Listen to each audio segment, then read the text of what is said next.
안녕하세요. 저는 소위 착한 여자로 살아오다가 어떤 사건을 기점으로 성격이 많이 달라지게 된 30대 여자입니다. 착하게 사는 것, 세상이 아무리 요지경이라고 해도 아니 오히려 이런 요지경 세상에서 더욱 필요한 마음가짐이 아닌가 싶어요. 착한 끝은 있어도 악한 끝은 없다고 다른 사람을 배려하고 마음가짐을 좋게 쓰는 건 나에게도 타인에게도 다 좋은 거고 그런 사람들이 세상을 아름답게 하니까요. 저도 착하게 살려고 노력을 많이 했습니다. 그리고 제가 굉장히 착하고 좋은 사람이라고 생각했어요. 그런데 이제 와서 가만히 돌이켜보니까 저는 착한 사람이라기보다 착함 콤플렉스가 있는 사람이었던 것 같기도 합니다. 진심으로 착하고 좋은 마음에서 다른 사람을 배려하고 이해하는 것과 남들에게 좋은 사람처럼 보이고 싶은 마음 때문에 억지로 행동하는 것은 다르니까요. 저는 후자 쪽이었습니다. 뭔가 불편하고 마음에 안 들고 싫은데도 다른 사람의 부탁을 거절하지 못했고 이건 아니다 싶으면서도 다른 사람 기분을 상하게 하고 싶지 않아 동의한 적도 많아요. 저는 정확히 착한 성격이라기보다 좋은 사람으로 인정받고 싶어서 제 욕구와 감정을 눌러왔던 성격이라는 게 더 정확할 것 같네요. 그리고 어떤 사건으로 인해 제 성격이나 마음가짐도 많이 달라졌습니다. 다른 사람에게 친절히 대하고 잘하는 것은 맞겠지만 제 욕구와 감정까지 눌러가면서 억지로 그럴 필요는 없다. 싫으면 싫고 아니면 아니라고 말할 줄 알아야 한다는 것을 다소 뒤늦게 깨달았던 거죠. 제 성격과 가치관을 많이 바꿔버린 그 중대한 사건이라는 건 저의 이혼을 얘기합니다. 저는 그간 공부 잘하고 말썽 한번 안 피운 착한 딸로 큰 문제 없이 살아왔습니다. 부모님이 원하시는 대학교와 학과에 들어가게 되었고 졸업 후에도 괜찮은 회사에서 연구원으로 일을 했어요. 그것도 다 부모님의 생각이셨죠. 부모님 주변 사람들은 저희 부모님더러 딸이 착하고 말 잘 들어서 좋겠다. 속 안 썩혀서 부럽다. 어쩜 저렇게 잘 키웠느냐라는 얘기를 많이 듣고 사셨습니다. 부모님은 그런 게 큰 자랑이었고 제 덕분에 어깨가 올라간다는 얘기도 잘하셨어요. 저도 부모님이 저를 계속 자랑스러워하고 누구나 부러워할 만한 딸로 살고 싶었습니다.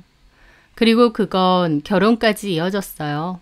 어느 날 엄마가 저에게 물어보시더라고요. 예, 지연아, 너 이번 주말에 뭐 하니? 왜요, 엄마? 이 사람 한번 봐봐라. 엄마는 한 남자의 사진을 보여주셨어요. 저랑 비슷한 또래로 보였고 인상이 반듯하고 남자답게 생겼더라고요. 누군데요? 어떠니? 남자다워 보이고 잘생겼지? 네, 뭐... 대기업 다니고 아버지는 한의원 원장. 뭐 혹시 선보라고요? 이 남자 엄마가 나랑 문화센터 다니거든. 친해. 내가 전에 얘기했던 경숙 씨라고. 아, 예. 전에 한번 얘기하셨던 것 같은데. 아들 나이가 32인데 마침 너랑 나이 차이도 딱 되고 형편이나 수준도 비슷하고 그리고 무엇보다 경숙 씨가 참 성격 괜찮거든. 시어머니 감으로 너무 괜찮아. 이해심 많고 착하고 딱 네 자리인 거야. 엄마는 신나셔서 그 친구분 아들을 만나보라고 하셨습니다. 하지만 저는 엄마한테 말씀드리지 못한 게 있었어요. 엄마 아빠는 모르시지만 저에겐 남자친구가 있다는 사실이었죠. 하지만 저는 남자친구가 있다는 말을 차마 하지 못하고 엄마 말에 알겠다고 했습니다. 왜냐면 제 남자친구는 극단에서 일을 하고 있었거든요. 연극 배우로 살아가고 있었고 수입도 변변치 못했습니다. 친구로 지내다가 연인으로 발전하게 된 사이였는데 좋아하긴 했지만 그때까지도 부모님께는 말조차 하지 못했어요. 실망 한번 안 시킨 딸로 여지껏 살아왔는데 제일 중요한 결혼 문제에 있어서 수입도 변변찮고 미래도 불투명한 남자랑 만난다고 하면 저희 부모님이 얼마나 놀라시겠나요. 그래서 말씀 못 드렸다가 결국 선짜리 약속까지 잡고 말았습니다. 평생 부모님 말씀 듣고 살아왔는데 하루아침에 내 마음대로 한다는 게 불가능하더라고요. 결국 저는 선자리에 나가게 되었습니다. 엄마 친구분의 아들이었던 그 남자는 이름은 강현민이고 사진만큼이나 신물도 인상이 좋았어요. 남자답고 씩씩하고 적극적이더라고요. 그 남자 한다는 말이 보통 부모님이 주선한 선자리는 자기 마음에 안 드는 경우가 많은데 저는 좋답니다. 부모님도 적극적으로 밀어주시니까 서로 잘 만나보자고 하더라고요. 저도 현민 씨가 나쁘진 않았어요. 하지만 그렇다고 몹시 좋지도 않았습니다. 괜찮은 조건의 사람이긴 하지만 이성적인 끌림은 좀 부족했고 무엇보다 거짓말을 하고 이 자리에 나온 것이 남자친구에게 너무 걸렸습니다. 그래서 결국 남자친구에게 모든 걸 다 털어놓았어요. 남자친구가 화내고 욕을 해도 어쩔 수 없다고 생각했는데 남자친구는 허탈한 표정으로 언젠가 이렇게 될 줄 알았다고 하더라고요. 그러면서 헤어지자고 했습니다. 화가 나서가 아니라 허탈하고 슬픈 얼굴로요. 저는 왜 이렇게 될 줄 알았냐고 물었더니 남자친구가 그러더군요. 지연이 네가 니네 부모님한테 나 당당하게 소개 못 시켜줄 거란 건 알았어. 그래서 언젠가 이렇게 끝날 줄 알았던 것 같아. 너도 나를 좋아한다고는 하지만 나를 만나는 것 자체를 좀 불안해하고 또 어쩔 땐 한 다리 빼놓고 있다는 느낌마저 들었거든. 언제라도 헤어질 수 있게. 그 말에 저는 좀 놀라기도 했고 너무 미안하기도 했습니다. 남자친구가 좋았지만 제 마음 한구석엔 부모님을 실망시킬 수 없고 결국은 부모님이 원하시는 남자랑 결혼하겠구나 라는 게 있었던 것 같아요. 남자친구는 저에게 헤어짐을 고했고 행복하라고 해줬습니다. 그날 저는 이별의 아픔에 집에 돌아와서 3일을 끙끙 앓았습니다. 많이 좋아하는데 바보 같고 우유부단한 나 때문에 이렇게 헤어져야 되는구나 생각하니 가슴이 찢어졌죠. 그렇다고 부모님 반대 불사하고 남자친구를 선택할 용기도 없었고요. 회사 병가까지 쓰고 3일을 끙끙 앓고 이불 뒤집어 쓰고 울었습니다. 그리고 침대에서 내내 있는데 그 남자가 왔어요. 강현민 씨요. 저 아프다고 죽이랑 약 사들고 집 근처에 왔더라고요. 저는 방에서 자느라 몰랐는데 저희 엄마 통해서 놓고 간 겁니다. 헤어진 남자친구에겐 미안하지만 강현민 씨 정도면 참 괜찮은 사람이구나 생각했어요. 부모님도 좋아하시고 조건도 좋고 괜찮은 사람이고 또 내가 좋다고 하니까 나도 잘해보자 생각했던 것 같습니다. 그렇게 저도 현민 씨의 마음을 받아들이고 저희는 교제를 시작했어요. 애초에 부모님이 소개해 주신 만남이었다 보니 현민 씨와 제가 만나는 데 있어서 어려운 점은 전혀 없었습니다. 현민 씨는 능력도 좋고 사회성도 좋고 성실하고 1등 신랑감 같은 사람이었어요. 적당히 눈치도 빠르고 야망도 있고 욕심도 있는 사람이었고요. 어느 하나 특별히 빠질 것 없이 두루두루 괜찮은 사람이었다고나 할까요? 그렇게 저희는 8개월 정도를 만나오다가 결혼 약속을 잡게 되었습니다. 멋들어진 프로포즈가 있었던 건 아니고 양가 부모님이 슬슬 결혼 얘기를 꺼내셨거든요. 그러는 과정에서 저도 현민 씨네 부모님을 뵙게 되었습니다. 그 전에 가볍게 마주친 적은 있지만 정식으로 인사드리러 간 건 처음이었죠. 아버님은 과묵하시고 표정도 거의 변화가 없으셔서 좀 어렵게 느껴졌고요. 반면 어머님은 성격이 몹시 밝고 쾌활하신 것 같았습니다. 결혼도 전이건만 저에게 벌써 아가라고 부르시면서 며느리 대하듯 잘해주셨어요. 나중에 현민 씨에게 들었는데 어머님은 좀 멀리 떨어진 지역의 시골 출신이라고 하셨습니다.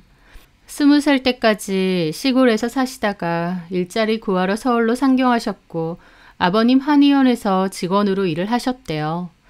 아버님은 어머님 보고 한눈에 반했고 결국 혼전 임신으로 현민 씨가 생겼다고 했습니다. 그래서 집안의 반대에도 불구하고 결혼을 했다고 했죠. 아버님과 어머님의 집안 형편 차이가 꽤 났고 현민 씨 할머니께서 특히 반대를 많이 하셨대요. 어머님이 시골 출신인데다 가방끈도 짧은 어머님을 별로 탐탁치 않아 하셨답니다. 그래서 어머님도 시집살이를 꽤나 당하셨다고 하더라고요. 또 눈치가 보여서 어머님 본인 친정인 고향에도 잘 못 가고 고향 친구분들을 거의 못 보고 사셨대요. 그러다가 현민 씨의 할머니, 할아버지 분이 다 돌아가시고 나서야 좀 자유롭게 고향에도 오고 가고 친구분들하고 왕래하며 지내신다고 하더라고요. 하여튼 가만 보고 있자면 어머님과 아버님 성격이 극과 극으로 달라 보였습니다. 말수가 없고 표정 변화도 거의 없는 아버님과 밝고 쾌활하고 사람 좋아하는 데다 말수도 많으신 어머님이었죠. 어쨌든 며느리인 제 입장에선 시아버지 자리보다 시어머니 자리가 더 중요하잖아요. 저희 엄마 말씀대로 어머님은 성격이 밝고 좋으신 것 같아서 저도 마음이 놓였습니다. 그렇게 저희는 양가의 적극적인 추진 끝에 결혼을 하게 되었어요. 시댁에서 36평 아파트를 마련해 주셨고 저는 아내 혼수 넣고 남편 차도 한 대 바꿔주었습니다. 그렇게 저희의 결혼 생활은 시작되었어요. 남편과 저의 결혼 생활은 별다른 문제 없이 평탄했습니다. 따로 싸우거나 부딪힐 일도 별로 없었고 평일에는 각자 일하고 저녁에는 식사를 같이 하거나 술을 한 잔씩 하고 주말에는 나들이를 가거나 마트에 가고 여느 신혼부부와 다를 것 없이 소소하고 행복하게 잘 살았습니다. 결혼이 주는 안정감이 컸고 좋았어요. 시댁에 한 달에 한 번 정도 가야 했고 어머님이 저한테 종종 전화하는 일이 있긴 했지만 전화를 하셔도 빨리 끊는 편이었고 크게 불편하거나 거슬릴 만한 것은 아니었습니다. 그러던 어느 날 어머님이 퇴근했는지 전화가 오셨어요. 저 지금 가려고 주차장이요. 어머, 잘됐다. 가는 길에 우리 집 잠깐 들러서 반찬 좀 들고 가. 사고라고 고아놨어. 네, 알겠습니다, 어머님. 그렇게 저는 가는 길에 어머님의 부름을 받고 시댁에 가게 되었어요. 아버님은 안 계시더라고요. 아버님은 아직 퇴근 안 하셨나 봐요. 늦게 올 거래. 얘 지연아, 너 사회생활 하느라 또 집에서 살림하느라 많이 힘들지 않니? 그 말에 저는 그냥 웃었죠. 힘들긴요. 제가 아직 애가 있는 것도 아니고 별로 힘든 거 없어요. 현미 씨도 깔끔한 성격이라 평소에 정리정돈 잘하고 빨래나 밀린 집안일 같은 건 주말에 나눠서 하고요. 특별히 제가 더 신경 쓰거나 할 것도 없어요. 저는 어머님이 저 고생할까봐 하시는 소리인 줄 알았습니다. 그런데 어머님이 그러시더라고요.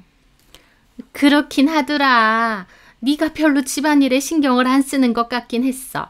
니네 집 한 번씩 가보면 그냥 봐서는 말끔해 보이는데 군데군데 먼지도 너무 많고 바닥도 잘 안 닦는지 양말이 새카매져.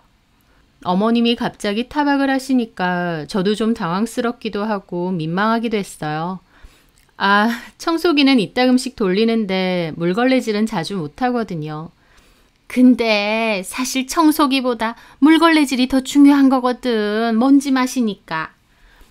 그렇죠. 근데 뭐 일하는 며느리한테 그런 것까지 일일이 다 해라 할 수는 없는 거고. 저기 그래서 말인데 너네 신혼집에 일하는 사람 하나 들이는 게 어떨까 싶은데. 네? 일하는 사람요? 저는 너무 놀랐습니다. 저희 집에 일하는 사람이 왜 필요한가요? 제가 아이를 키워서 집안일에 신경을 못 쓰는 편도 아니고 또 어머님 성에는 안 찰지언정 집이 그렇게 지저분하거나 엉망인 상태까지도 아니고요. 오며 가며 남편이랑 저랑 적당히 치우고 정리하면 되는데 일하는 사람까지 쓰라고 하니 놀랐죠. 무슨 일하는 사람까지요. 저희 그런 거 필요 없어요, 어머니. 실은 일을 좀 시켜줘야 될 사람이 있어서. 일을 시켜줘야 될 사람이 누군데요? 고향에 내 지인 중에 영자 언니라고 있어. 친자매는 아니지만 거의 친자매나 다름없게 친한 사이야. 그 언니가 나 많이 걷어먹어줬거든. 네, 그분이 그럼 일을 하셔야 되나요? 아니, 그 영자 언니의 딸. 딸이요? 영자 언니한테 지연이 너랑 동갑인 딸이 있어. 걔도 서울 올라와서 살다가 결혼도 일찍 했어. 애도 있고. 그런데 얼마 전에 이혼을 했거든. 네, 그런데요? 이혼하고 애는 남자가 키우기로 하고 나왔다는데 걔가 딱히 할 수 있는 게 마땅치 않대. 잘하는 건 살림밖에 없다고 하고. 근데 자기 생활도 해야 되고 또 매달 애 양육비도 보내줘야 되는 처지라네. 아, 그래요? 그 언니가 나한테 어디 일자리 없느냐고 하는데 걔가 학력도 낮고 사회 경험도 별로 없어서 어디 회사 들어가기도 마땅찮은가 봐. 요즘은 국비 지원 학원 같은 것도 잘 돼 있어서 학원 다니면서 뭘 배워봐도 괜찮을 텐데. 그러니까 뭐라도 배워보거나 마땅한 취업 자리라도 알아봐야 되는데 그러려면 일단 돈이 좀 있어야 되잖아. 그 언니가 워낙 딸 때문에 걱정이 많길래 내가 돈이라도 얼마 해주려고 했거든. 그랬더니 돈을 그냥 받기는 그렇고 살림이라도 좀 거들어준다는 거야. 걔가 살림은 또 잘한대. 니네가 어차피 맞벌이 한다고 집안 살림도 신경 못 쓸 텐데 그런 걸 좀 도와주면 어떻겠느냐고. 그럼 어머님 댁에서 그 따님분을 쓰시면 되잖아요. 아유, 나는 안 되지. 너네 시아버지 성격 모르니? 나 집에 있는데 살림마저 사람 쓴다고 해봐라. 너네 시아버지 나한테 쌩 난리칠 거다. 그래서 너한테 부탁하는 거잖아. 나도 친한 언니고 사정이 안 좋다고 하니까 도와주고 싶고. 어머님은 그 지인분의 딸에게 그냥 돈을 주는 것보다 저희 집에서 살림을 돕고 정당하게 월급을 주는 식으로 도와주고 싶다는 말씀이셨어요. 어머님 마음은 잘 알겠지만 일단 저희 집은 사람이 전혀 필요 없었습니다. 게다가 아무리 아는 지인분의 딸이라고 해도 남편과 저 둘이 사는 신혼집에 낯선 사람이 들락날락 하는 것도 싫었고요. 그래서 거절했느냐고요? 아니요. 저는 어머님이 하자고 하시는 대로 알겠다고 했습니다. 저는 앞서 말했다시피 거절을 잘 못해요. 별로 내키지 않고 이건 아니다 싶어도 거절은 못하는 거였죠. 저는 알겠다고 말씀드렸고 어머님은 그 사람 월급은 자기가 마련해 줄 테니 걱정 말라고 하셨습니다. 사실 상황만 보자면 저도 나쁘지는 않았죠. 제 돈 한 푼 안 들이고 성가신 집안일을 누군가가 대신해 준다는 거니까요. 그럼에도 낯선 사람이 집에 온다는 게 마냥 내키지는 않았지만 그래도 어머님 부탁이니 암소리 안 했습니다. 그 여자가 집에 왔어요. 이름은 송혜연이라고 하더라고요. 저랑 나이가 동갑이었는데 머리가 굉장히 길었습니다.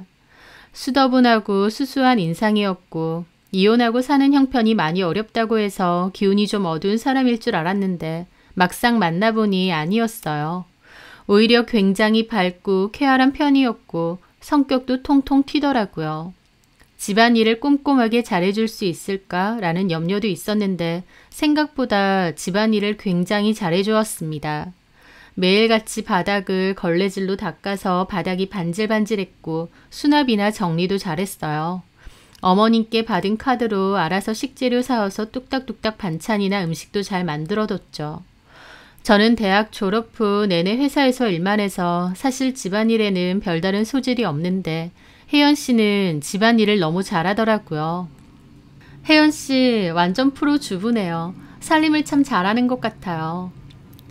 아, 정말요? 손끝이 야무진 것 같아요. 실은 그런 얘기 많이 들었어요. 어렸을 때부터 바쁘신 부모님 대신해서 제가 집안 살림 거의 다 했거든요. 음식 준비도 제가 다 하고요. 아, 그랬구나. 제가 공부는 좀 못하고 별로 관심도 없었는데요. 이상하게 집안 살림하는 건 너무 재밌는 거예요. 남들은 설거지 산더미로 쌓여 있으면 한숨 난다고 하는데 저는 아니에요. 막 정리를 하고 있으면 너무 재밌고 희열까지 느껴진다니까요. 어머, 그래요? 집안일 하는 게 저한테 딱인가 봐요. 그것도 능력이죠. 한다고 다 잘하나요? 나 같은 경우는 한다고 해도 이렇게 야무지게 잘하진 못해요. 제 칭찬에 혜연 씨는 기분이 좋은지 입술을 막 실룩이더라고요. 솔직히 입에 발린 말이 아니라 정말 집안일을 잘해주었습니다. 그리고 알아서 해주니까 더 이상 제가 신경 쓸 일이 없었어요. 처음엔 낯선 사람이 집에 드나든다는 게 꺼림칙하기도 했는데 익숙해지고 나니까 너무 편하기도 하고 고맙기도 하더라고요. 물론 어머님이 따로 월급을 주신다는 건 알지만 그래도 저희 집을 정성껏 쓸고 닦아주니까 참 고마운 거예요. 그래서 종종 백화점에서 화장품 같은 것도 사주고 고급 식료품 같은 것도 대신 사서 선물로 주기도 했습니다. 집에 들고 가서 먹으라고요. 그렇게 계속 서로 좋게 지냈으면 좋은데 언젠가부터 문제가 생기기 시작했습니다. 혜연 씨가 저희 집에 드나든 후로 5개월 정도가 지났을 때였어요. 집에 와도 빨래가 쌓여 있거나 분리수거가 안 되어 있는 등 집안일을 점차 안 하기 시작하더라고요. 제가 알기론 어머님이 여전히 월급은 따박따박 주시는 걸로 아는데 집안일은 점차 소홀해지고 있었습니다. 처음에는 그냥 별 얘기를 안 했어요. 제 성격상 불편한 얘기하기도 힘들고 또 월급 받는 도움이긴 하지만 어머님 지인분의 딸이기도 하잖아요. 저도 어떤 얘기를 할 때 조심스러울 수밖에 없었죠. 그래서 그냥 입을 닫았습니다. 그런데 갈수록 심해지는 겁니다. 나중에는 제가 집에 와서도 집안일이 제대로 안 되어 있어서 따로 빨래 돌리고 분리수거를 해야 했는데 가만 생각해보니 이건 좀 아니지 않나 싶은 거예요. 저희 집안일 혜연 씨가 월급 받고 하기로 한 일인데 돈은 받으면서 집안일은 더 이상 안 한다는 게 좀 그랬죠. 그래놓고 집은 또 계속 왔고요. 그래서 고민 끝에 혜연 씨에게 얘기를 했어요. 혜연 씨, 요즘도 저희 집 매일 오죠? 네, 매일 가요. 왜요? 어제도 분리수거가 전혀 안 되어 있어서 내가 했거든요. 음식물 쓰레기도 내가 비우고 또 거실 바닥도 청소기를 꽤 안 밀었는지 먼지가 많더라고요. 제 딴에는 조심스럽게 말했는데 혜연 씨 표정이 확 굳어지는 겁니다. 그래요? 내가 분리수거 안 비웠나? 깜빡했나 보네요. 근데 그게 어제 일만은 아니고 요즘 종종 그래서 내가 집에 와서 집안일을 다시 하거든요. 그 말에 혜연 씨는 좀 기분 나쁜 표정을 짓더라고요. 네, 죄송해요. 제가 신경 좀 쓸게요. 그리고선 자리를 확 박차고 일어나선 가방 챙겨 가버리는 겁니다.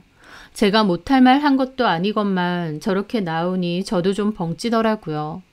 아는 사람이 일을 해주니까 이런 부분이 불편하구나 싶기도 했습니다. 그런데 다음날 어머님이 전화가 왔어요. 얘 지연아, 너 어제 혜연이한테 뭐라고 했다며? 네?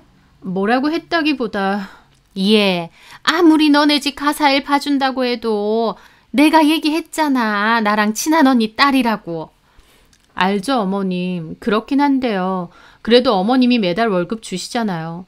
근데 혜연 씨가 집안일을 처음처럼 잘 안 하는 것 같아요. 그렇다고 해도 그렇게 뭐라고 하면 어떡해. 저 막 뭐라고 하지 않았어요. 조심스럽게 얘기했는데. 엄청 기분 나쁘게 뭐라고 했다던데? 제가요? 그래, 엄청 속상해했대. 그 언니가 나한테 전화해서 기분 상해하더라. 니네 며느리 왜 그러냐고. 그 말에 저도 당혹스러웠습니다. 오히려 눈치 보면서 조심스럽게 말을 했고 혜연 씨는 바로 기분 나쁜 티를 팍팍 내면서 집에 갔는데 말을 이상하게 전했더라고요. 어쨌든 어머님은 저에게 조심 좀 해달라고 하셨고 저는 그때부터 혜연 씨가 좀 불편해졌어요. 집안일 하러 오는 사람이 집안일을 제대로 안 하고 있는 상황이고 그걸로 한마디 한 건데 얘기했다가 저만 완전 이상한 사람이 됐더라고요. 저는 이 얘기를 남편에게 했는데 남편마저도 그러는 겁니다. 그냥 집안일 제대로 안 해도 냅둬. 아니 왜? 우리 엄마가 월급을 주긴 하지만 사실상 진짜 일하는 사람은 아닌 거잖아. 그냥 엄마가 용돈 줄 구실로 우리 집에서 일을 하는 것뿐이니까. 이해가 안 되네. 어쨌든 돈 받고 일을 하기로 한 거잖아. 그래도 엄마 친하신 분이고 괜히 사이 틀어지면 안 되니까 그냥 아무 말 하지 말자.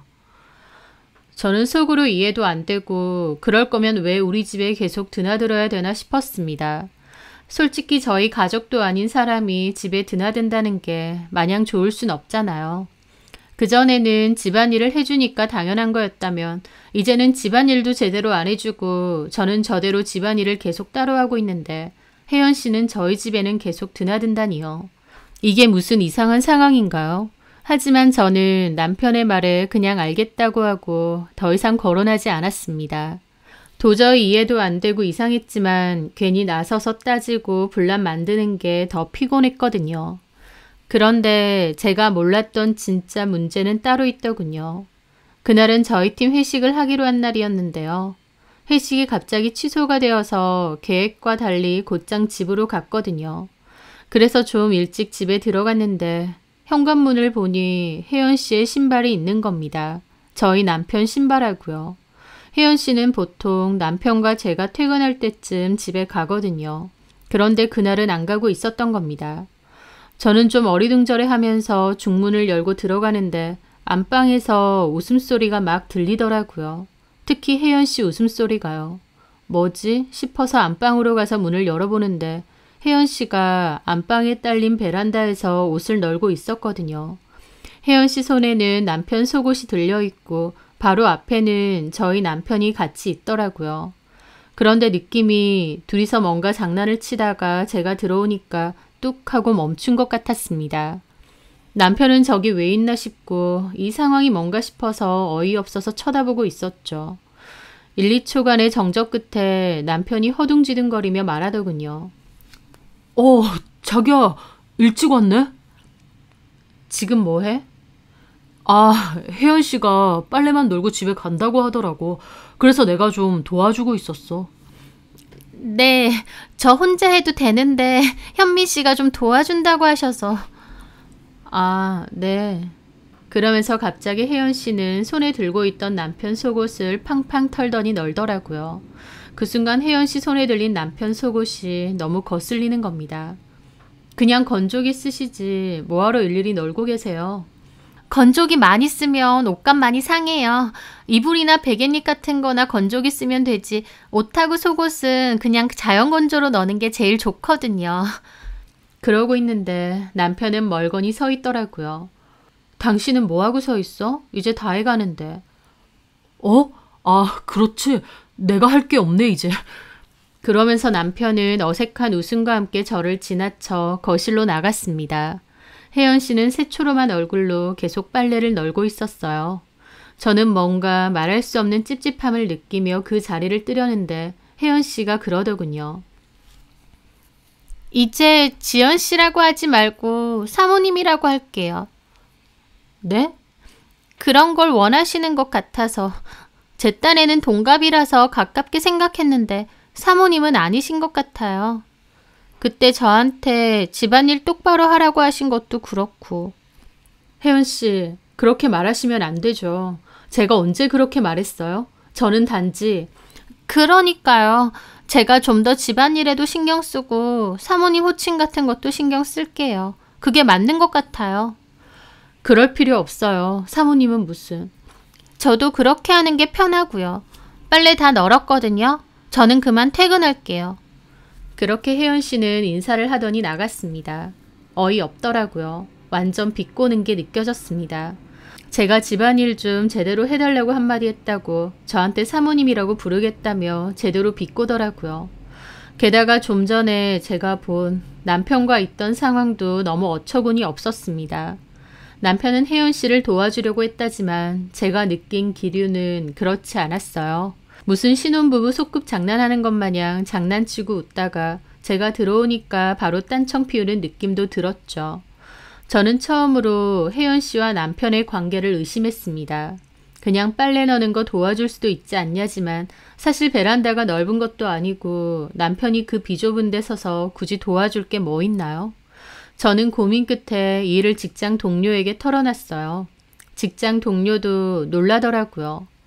김 대리가 만약 뭔가 이상한 낌새를 느꼈잖아? 그러면 그게 아마 맞을 거야. 여자의 촉이라는 말이 괜히 있겠어? 그럼 우리 남편이랑 혜연 씨랑 모르는 거지. 아니 김 대리도 없는데 안방에서 둘이서 뭘 하고 있었던 거래? 자기 남편은 굳이 가서 왜 돕고 있냐고. 나도 좀 깨림직하긴 해. 근데 이걸 뭐라고 해?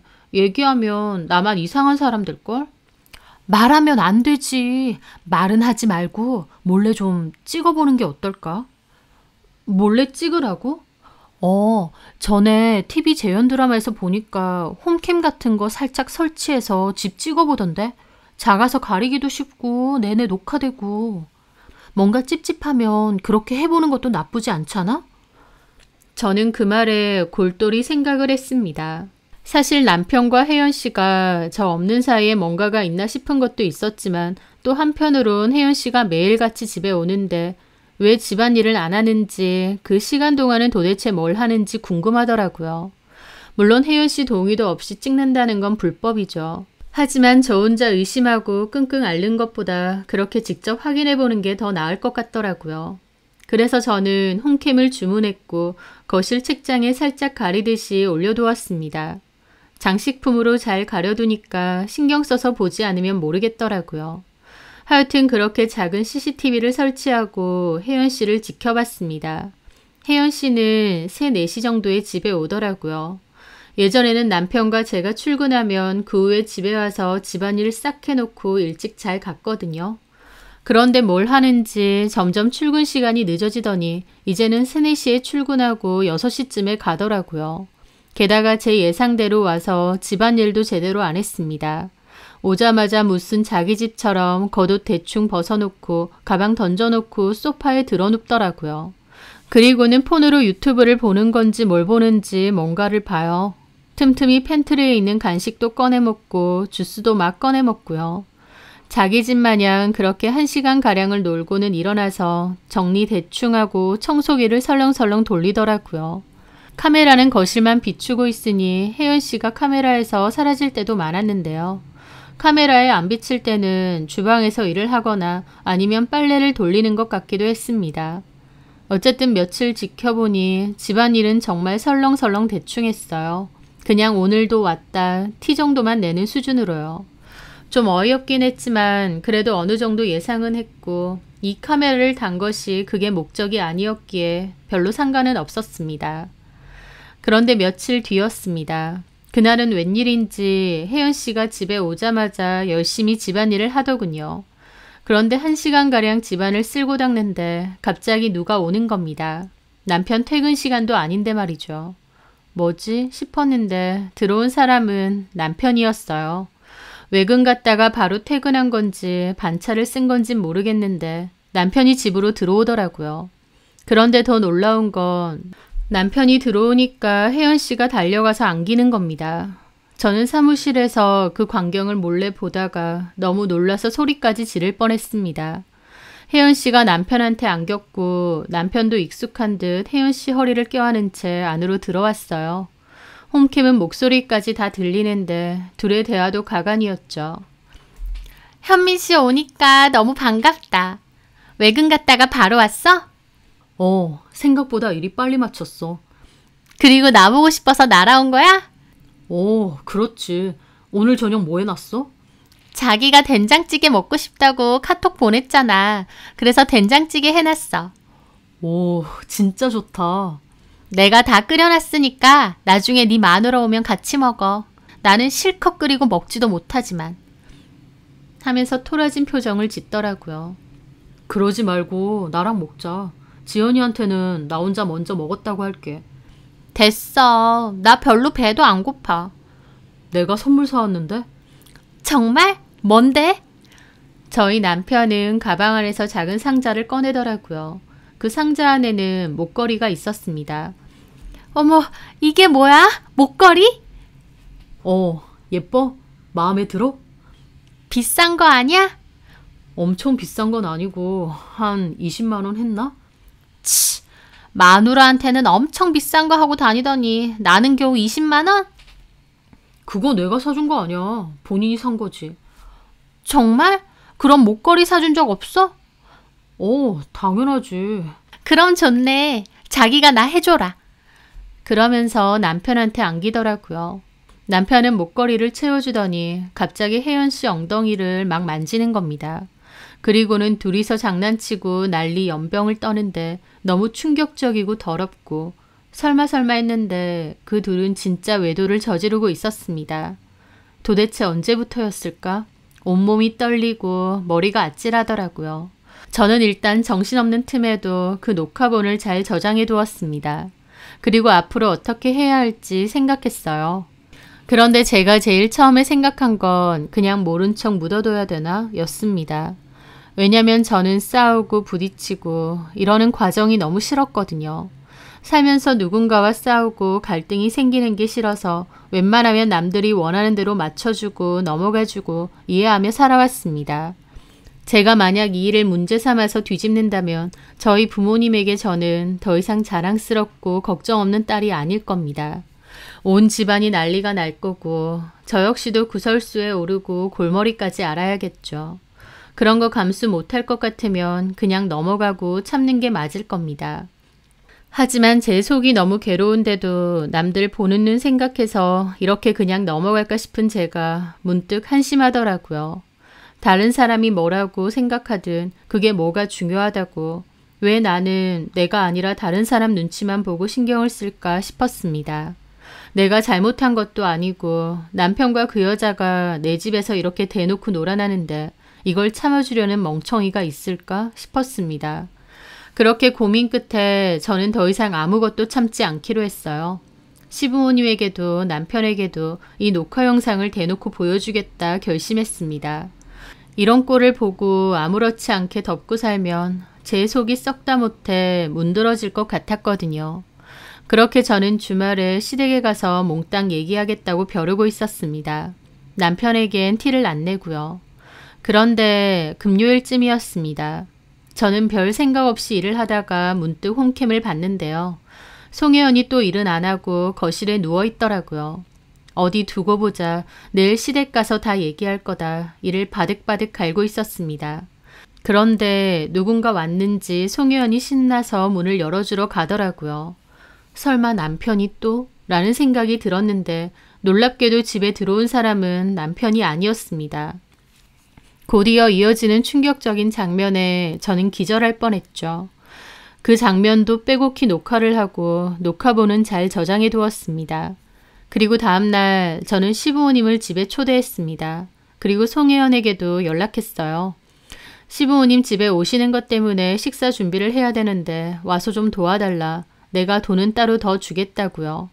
송혜연은 알겠다고 하고 왔죠. 송혜연은 집에 들어오더니 저희 남편하고는 대면대면한 척을 하며 인사를 하는데 그게 얼마나 가증스럽던지요. 둘이서 물고 빨고 할 땐 언제고 이제 와서 이가 바득바득 갈렸죠. 그런데 집에 들어온 송혜연이 좀 놀라더라고요. 근데 식재료가 아예 준비가 안 되어 있네요? 네. 그럼 뭘 하시려고요?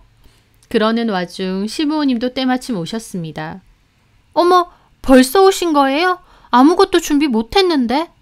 저는 아무런 대꾸 없이 문을 열어드렸습니다. 시부모님도 들어오시더니 송혜연이 있는 걸 보고 놀라시더라고요. 어머나, 혜연이 네가 여기 어쩐 일로? 안녕하세요 이모. 사모님이 부르셨거든요. 음식하는 거 도와달라고. 지연이가? 어머님은 그러면서 주방을 둘러보셨습니다. 근데 뭐가 하나도 없네? 저는 어리둥절해하는 시부모님과 남편 그리고 송혜연을 둘러보며 말했습니다. 제가 이렇게 오시라고 한 건요. 보여드릴 게 좀 있어서요. 드릴 말씀도 있고. 저는 그러면서 TV 화면을 켰습니다. 폰과 연동이 되게 해놓고 곧바로 그 녹화 장면을 틀었어요. TV에서는 송혜연이 저희 집에 와서 소파에 드러눕는 게 나왔습니다. 어머, 이게 뭐야? 화면 속에 자기가 보이자 송혜연도 몹시 놀라더라고요. 세상에, 이게 뭐예요? 저 몰래 찍은 거예요? 미쳤어요? 왜 사람을 몰래 찍어요? 하면서 호들갑을 떨며 난리를 치는 겁니다. 그 말에 저도 화가 나서 나지막히 그랬죠. 닥치고 좀 봐. 네가 지금 나한테 난리칠 때 아니잖아?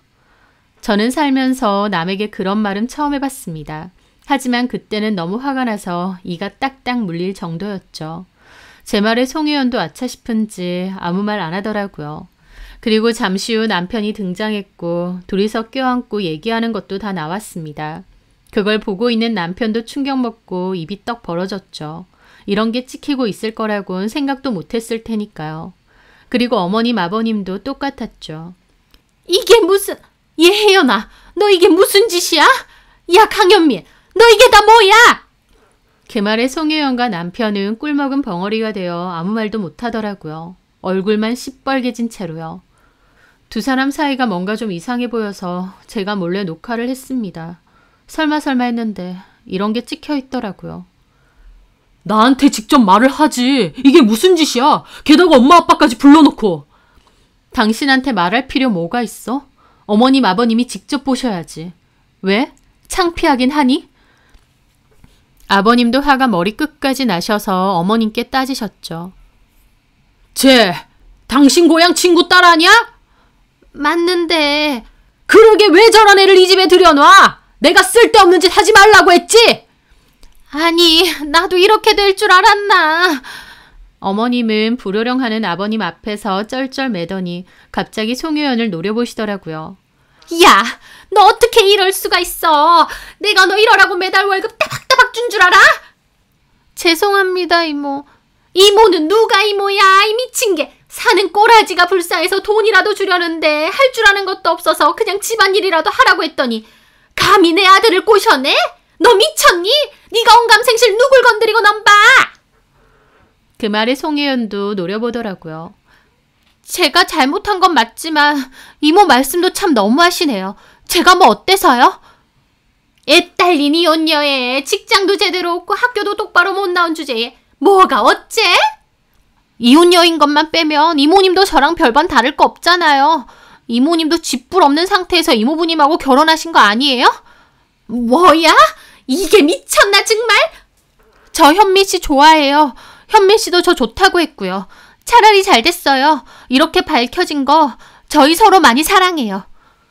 송혜연은 생각보다 뻔뻔하게 나왔고 어머님은 뒷목 잡고 쓰러지기 직전이었습니다. 야 강현민, 네가 말해봐. 이게 다 진짜야? 너도 얘가 그렇게 좋아? 하지만 어머님의 물음에 남편은 비겁하게 한 발 물러나더군요. 아니, 난 그런 것까진 아닌데 그냥 제가 몸으로 들이대니까. 그 말에 송혜연은 눈이 뒤집히더군요. 오빠, 그렇게 말 안 했잖아. 나 좋다며. 이혼할 테니까, 와이프 쫓아낼 테니까 그냥 나보고 이 집 아예 들어앉으라며. 야, 그건 그냥 한 소리지 그걸 믿냐? 내가 미쳤어? 뭐라고? 야, 이 새끼야. 그럼 너 나 갖고 놀았어? 하면서 저희 남편에게 달려들려고 하는 겁니다. 남의 집에서 불륜 저질러 놓고 참 가관들이다 싶었죠. 남편도 신나서 송혜연하고 놀아날 땐 언제고 이제 와서 나 몰라라 송혜연이 일방적으로 꼬신 척하면서 발 빼려고 하더라고요. 둘 다 참 어이가 없었지만 그래도 제가 공개해야 할 영상은 하나 더 있었죠.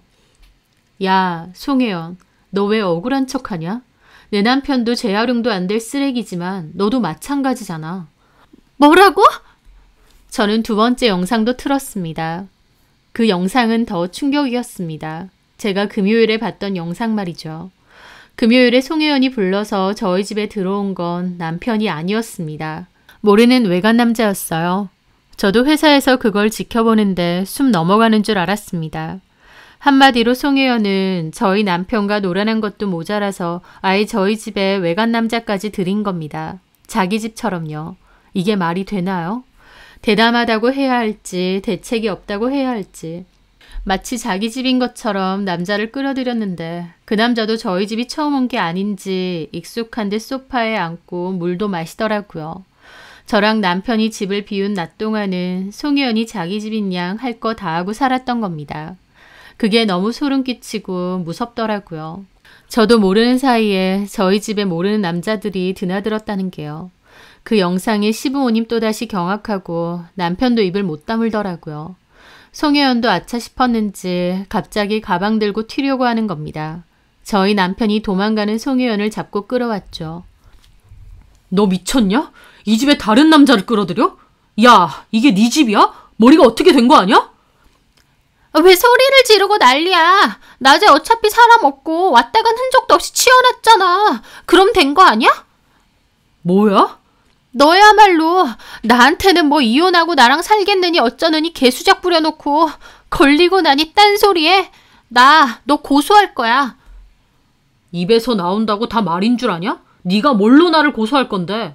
뭐 혼인빙자 간음죄란가 그런 걸로. 너 코미디 찍냐? 아무리 멍청해도 앞뒤 분간도 못해? 너랑 나랑 불륜이고 애초에 너도 내가 유부남인 거 다 알고 있었는데 무슨 혼인빙자야 이 멍충아. 뭐? 멍청한 주제에 난잡하기까지 해서 감히 이 집에 딴 놈을 들여? 나야말로 너 이거 고소할 거야. 고소? 사랑 갖고 놀아놓고 고소? 하더니 송혜연이 갑자기 남편 뺨을 갈기는 겁니다. 저도 너무 놀라고 어머님도 소리를 질렀죠. 그런데 남편도 눈이 돌더니 송혜연의 뺨을 똑같이 갈겼습니다. 그리고는 송혜연이 악을 쓰며 남편의 얼굴을 잡아 뜯었고 어머님이 시겁하면서 둘을 말리더라고요. 그걸 지켜보는 저는 가관이다 싶었고요. 그렇게 생난리였고 아버님이 그만 못하느냐 고함 지르고 나서 겨우 일단락 되었습니다. 아버님은 분노에 못 이겨 어머님한테까지 집에 들어오지 말라고 하시더니 그대로 집을 나가셨어요. 어머님은 저를 붙잡고 어떻게 할 거냐, 진짜 이혼할 거냐 그랬고 저는 이런 꼴까지 보고 더는 못 산다 그랬습니다. 그리고 남편이 저 여자랑 그렇게 좋다고 하니 나는 이혼해 주겠다. 그냥 이참에 둘이 결혼시키시라 그랬습니다. 그러자 어머님은 미쳤느냐고 내가 저런 애를 어떻게 며느리로 들이냐고 하셨죠. 저는 어쨌든 이혼할 거라고 나머지는 알아서들 하시라고 하고는 그 집을 떠났습니다. 제가 집을 나가고 나서 남편이 친정 근처로 찾아오고 잘못했다 봐달라 그랬지만 저는 그러고 싶지 않다고 했습니다. 그리고 그 과정에서 제가 여지껏 안 해서 그렇지 막상 해보니 생각보다 단호하고 냉정한 사람이라는 걸 알았어요. 하여튼 저는 친정 부모님께도 이 사실을 다 알렸고 친정 부모님도 시부모님에게 전화해서 한바탕 난리를 쳤습니다. 아버님과 저희 부모님에게 욕이란 욕은 다 먹은 어머님은 송혜연 엄마인 고향 언니에게 전화해서 불쌍해서 도와주려고 했는데 이렇게 뒤통수를 치느냐, 딸 교육 어떻게 시켰느냐며 악다구니를 쓰셨다고 했고 송혜연 엄마는 네 아들이 내 딸 갖고 놀았다고 가만 안 둔다고 거품 물었다고 하더군요. 아마 송혜연이란 여자를 저희 집에 들인 것부터 이 모든 풍비박산은 예견되었던 것 같습니다. 송혜연은 애초에 착실하게 집안일 해주고 성실하게 월급 받아가며 살 여자가 아니었던 것 같아요.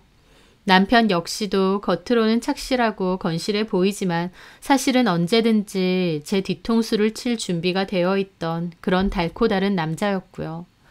그런 일을 겪은 후 저는 이혼 소송을 감행했고 남편과 송혜연에게 위자료 소송도 걸었습니다. 증거가 너무나도 확실했기에 제 승소는 확실한 것이었죠.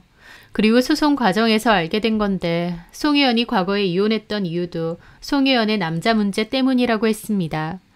송혜연이 결혼 생활 도중 밖에서 남자를 몰래 만나다가 들켰고 그걸로 이혼당하면서 아이 양육권도 뺏긴 거더라고요. 저희 어머님도 그런 사실까진 모르고 불쌍한 친구 딸 좀 도와주자며 저희 집에 들이신 거겠지만 사람 하나 잘못 들였다고 집이 이 모양 이 꼴이 날 줄은 몰랐네요. 어쨌든 남편 역시도 좋다고 그런 여자랑 놀아나고 저 배신한 거니 남편에게도 만정 다 떨어져서 이혼을 속행했습니다. 그리고 결국 제 승소로 잘 끝이 났고요. 그 와중에도 저희 엄마 아빠는 이 정도면 할 만큼 한 것 같은데 한 번만 넘어가주면 안 되겠느냐, 주변에서 뭐라고 하겠느냐라고 걱정하시더군요. 그 말에 저는 엄마 아빠 앞에서 처음으로 목 놓아 울었습니다. 엄마 아빠의 말이 말도 못하게 서운하고 화가 나더라고요. 나 그동안 엄마 아빠 말 잘 듣는 착한 딸로 살아왔고 이만하면 자식으로서 잘하고 산 거 아니냐고 했습니다. 그런데 다른 것도 아니고 그런 꼴을 직접 보고 어떻게 남들 눈 생각해서 참으라는 소리가 나오느냐. 엄마 아빠에게 나는 안중에도 없느냐며 악을 썼죠.